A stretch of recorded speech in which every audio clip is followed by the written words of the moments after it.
मुंहिंजा साईं सिंध जे सपूत सिंध जे बैन अवी शर्क याफ़्ता आलिम फाज़िल ऐं दानिशमंद तालीमी ख़िदमत गुज़ार मोहतरम साईं डॉक्टर नबी बशान बलोच साहिब जे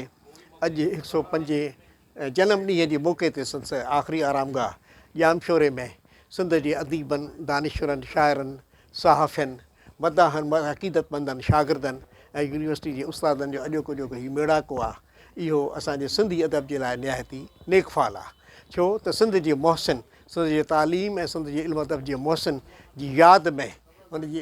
अक़ीदत में ॿ ॻोड़ा ॻणण जे लाइ हिते अक़ीदतमंद अची गॾु थिया आहिनि डॉक्टर नबी ख़ान बलोच साहिब जी जेका शख़्सियत आहे इल्मी अदबी हवाले सां हिकिड़ी बैन अवी सिंध जी इज़त ऐं आबरू ऐं शान ऐं मान जो सबबु आहे डॉक्टर साहिब जी जेके तहक़ीक़ात आहिनि उहे सिंध जे ईंदड़ नसलनि जे लाइ नसुल दर नसुल रहबरी ऐं रहनुमाई ऐं उन्हनि जी गाइडेंस जो सॼो उन्हनि में हिकिड़ो